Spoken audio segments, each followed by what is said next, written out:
Assalamualaikum warahmatullahi wabarakatuh. Salam sejahtera untuk semuanya. Hari ini kita akan mempelajari tentang pengembangan usaha dengan mempergunakan bisnis model Canvas atau BMC dan Business Process Improvement atau dikenal dengan BPI.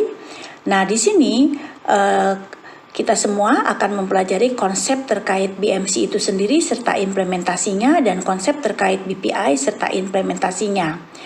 Konsep BMC yang pertama, sebelumnya kita mengenal dengan bisnis model Canvas. Bisnis model Canvas ini merupakan model bisnis yang memaparkan 9 elemen bisnis secara singkat dan jelas. Dan BMC ini pertama kali diperkenalkan oleh Alexander Osterwalder dan merupakan bisnis plan yang sederhana, serta dapat menentukan tujuan bisnis dan strategi bisnis khususnya bagi startup. Nah, di sini untuk BMC terdiri dari 9 kunci di sini. Yang pertama ini terkait atau 9 blok bangunan disebutnya. Yang pertama kita mengenal customer segment atau segmen pelanggan. Yang kedua ada value proposition atau proposisi nilai. Yang ketiga ada channel atau saluran, ya, saluran. Yang keempat ada customer relationship, ini terkait hubungan dengan pelanggan. Dan yang kelima ada revenue stream, merupakan arus pendapatan. Lalu ada key result, itu kunci daripada sumber daya utama yang merupakan sumber daya utama. Lalu key activities, dari aktivitas kita, kegiatan utama kita. Lalu key partner yang merupakan kemitraan utama, dan cost structure. Cost structure ini merupakan struktur biaya, seperti itu. Nah, ini berupa 9 blok bangunan. Kita lihat dulu terkait customer segment. Di sini customer segment ini merupakan suatu organisasi yang melayani satu atau beberapa segmen pelanggan. Jadi kita harus mengetahui siapa customer Anda, bagaimana market risetnya, lalu mass needs-nya, segmentasinya, diversifikasinya, diversifikasi daripada market itu sendiri.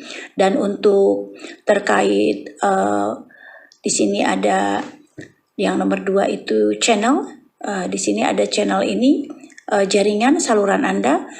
Saluran ini merupakan proposisi nilai sampai ke pelanggannya melalui komunikasi, distribusi, dan saluran penjualan. Jadi bagaimana cara customer dapat memperoleh produk Anda. Saluran logistiknya apakah secara langsung ataupun tidak langsung, direct ataupun melalui indirect. Lalu di sini juga ada customer. Yang ketiga ada customer relationship. Customer relationship ini bagaimana kita membina hubungan dengan pelanggan dan bagaimana kita mampu berkomunikasi dengan konsumen Anda, melakukan transaksional secara langsung ataupun long term, secara transaksional secara singkat ataupun long term, membutuhkan waktu misalnya. Dan di sini juga ada value proposition. Untuk value proposition ini adalah proposisi nilai. Di blok ini mencoba untuk memecahkan masalah-masalah pelanggan dan memuaskan kebutuhan pelanggan melalui proposisi nilai. Dalam value proposisi ini, produk apa atau layanan apa yang Anda akan tawarkan, lalu keunikan dan keunggulan daripada produk yang Anda keluarkan atau tawarkan. Lalu di sini ada newness, ada performanya seperti apa, lalu ada customization-nya seperti apa. Nah, selanjutnya kita beralih ke bagian revenue stream. Nah, untuk revenue stream ini merupakan arus pendapatan. Di sini blok ini terdiri bagaimana, dari mana sumber pendapatan bisnis Anda. Nah, modalnya dari mana, lalu menjual produk, apakah menjual produk ataukah dengan menjual jasa, ataukah dengan menjual iklan, atau mendapatkan komisi, atau dari sewa, dan lain-lain. Jadi terkait revenue stream itu terkait dari mana sumber pendapatan bisnis Anda. Lalu yang keenam di sini, ini terkait key result. Di sini merupakan sebuah blok yang berisi terkait sumber daya apa saja yang Anda butuhkan untuk memproduksi produk Anda. Lalu di sini misalnya menyangkut aset, tenaga kerja, uang, kekayaan, intelektual, dan lain-lain. Selanjutnya terkait key activities, di sini berisikan aktivitas apa saja yang diperlukan untuk menghasilkan produk atau layanan Anda. Apakah itu packagingnya, seperti apa, brandingnya, pemasarannya, internetnya, dan lain-lain. Selanjutnya, di blok key partner, ini terkait key partner ini berhubungan dengan kerjasama dengan mitra Anda, ya. Siapa saja partner yang harus Anda gandeng untuk bekerja sama. Misalnya di sini adalah supplier, lalu distributor atau agen, ada juga bank, ada juga jasa pengiriman barang dan lain-lain. Nah, sedangkan untuk cost structure di sini berisikan biaya-biaya apa saja yang dibutuhkan. Jadi cost ini biaya-biaya saja apa saja yang dibutuhkan untuk memproduksi dan memasarkan layanan. Dalam hal ini adalah berupa produk ataupun jasa. Bisa berupa fixed cost, biaya tetap, ataupun variable cost atau biaya tidak tetap.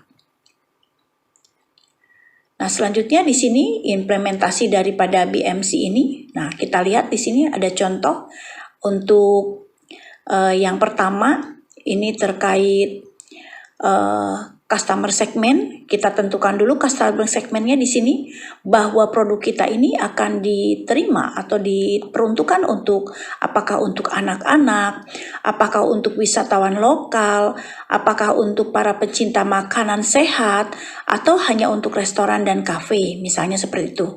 Itu adalah bentuk daripada customer segment. Selanjutnya kita beralih ke channel di sini. Di sini ada jaringannya. Oh, ternyata pemasarannya itu menggunakan e-commerce atau menggunakan media sosial atau menggunakan toko souvenir dan lain-lain. Lalu di sini juga kita melihat terkait customer relationship, bagaimana kita berkomunikasi dengan pelanggan. Ternyata cara berkomunikasi dengan pelanggan itu dengan cara memberikan diskon dan promo ke toko oleh-oleh ataupun melalui program giveaway. Ini adalah salah satu contohnya. Lalu bagaimana dengan value proposition atau proposisi nilainya? Ternyata di sini, karena di sini ada value proposition ini, produk yang kita tawarkan berupa strawberry yang 24 jam sebagai produsen camilan yang sehat. Jadi kita memperkenalkan sebuah camilan yang sehat yang berbahan dasar buah stroberi yang segar, dan ini akan meningkatkan daya saing produk oleh-oleh yang merupakan ciri khas oleh-oleh khas Bandung, misalnya seperti itu. Lalu terkait Kirisot, nah sumbernya dari mana? Dari mana si stroberi ini didapatkan? Nah, didapatkan itu dari para petani stroberi dengan menggunakan alat pengolahan yang memiliki standar makanan yang sehat. Lalu aktivitas apa saja yang digunakan di sini? Yang pertama adalah dengan membeli hasil panen dari para petani stroberi ini dan mengolah stroberi segar menjadi produk olahan. Selanjutnya, siapa saja yang terlibat dalam berkoordinasi dalam usaha ini? Salah satunya adalah para petani stroberi. Lalu di sini juga ada pengepul atau middleman, pengepul stroberi, buah stroberi ini sendiri. Juga di sini ada pemilik toko oleh-oleh di wilayah Kota Bandung. Nah, selanjutnya di sini kita mengenal juga revenue streamnya, ya. Penjualannya berupa apa revenue stream? Jadi keuntungan yang akan didapatkan itu melalui penjualan produk selai stroberi ini produk diolah menjadi selai melalui dodol dan sirup stroberi. Bahkan para wisatawan bisa berkunjung ke kebun stroberi ini, stroberi 24 jam ini. Jadi sebagai kebun edukasi, bisa seperti itu. Ini bisa mendapatkan keuntungan juga, ya. Lalu untuk cost structure-nya seperti apa? Nah, di sini bahwa biaya-biaya yang dikeluarkan itu diperuntukkan untuk dalam bentuk sebagai untuk membeli bahan baku buah stroberi itu sendiri, buah stroberi segar, lalu untuk menggaji pegawai, untuk melakukan proses pengolahan produk, untuk melakukan pemasaran, karena pemasaran juga membutuhkan biaya, dan untuk melakukan packaging terhadap produk stroberi yang sudah diolah. Jadi seperti itu contoh daripada BMC. Ini hampir sama ya contohnya di sini. Nah, sekarang terkait konsep BPI ya atau Business Process Improvement ini. Apa itu? Nah, Business Process Improvement ini merupakan metodologi perencanaan dalam pengoperasian proses bisnis yang dapat ditingkatkan agar lebih baik sehingga dapat mendorong prosedur alur kerja yang lebih efisien dan efektif bagi pertumbuhan bisnis secara keseluruhan. Lalu tujuan BPI ini apa? Tujuan BPI adalah untuk mengeliminasi kesalahan-kesalahan, lalu memberikan perusahaan keuntungan yang kompetitif dengan meningkatkan proses bisnis dan memenuhi permintaan pelanggan. Nah, di sini ada fase-fase business process improvement ini. Yang pertama adalah fase organizing for improvement, yang kedua understanding the process, yang ketiga streamlining. Lalu di sini ada measurement and control dan continuous improvement. Nah, di sini kita lihat prosesnya ya dalam mengorganisir perbaikan di sini. Pengorganisasian perbaikan ini bertujuan untuk mengelola proses bisnis internal maupun eksternal untuk menjadi lebih baik dalam suatu organisasi. Ya, di sini kita lihat yang pertama prosesnya adalah langkah pertama itu pemilihan proses ownernya. Lalu selanjutnya kita mendefinisikan batasan-batasan untuk apa saja yang harus diperbaiki. Dan yang ketiga melakukan pembentukan dan pelatihan melalui tim perbaikan proses. Yang keempat melakukan pengembangan model perbaikan, dan yang kelima menetapkan ukuran-ukuran keberhasilan. Nah, tadi terkait pengorganisasian perbaikan. Yang kedua adalah pemahaman proses.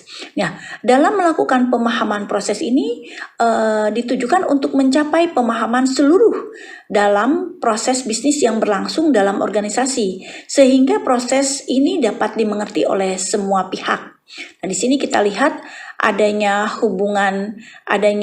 bagaimana bagan alir dari proses ini, dari hubungan-hubungan dengan sebuah proses yang berjalan, lalu melalui analisa waktu proses, dianalisa, dan dilakukan pelaksanaan perbaikan yang tentunya membutuhkan waktu yang singkat.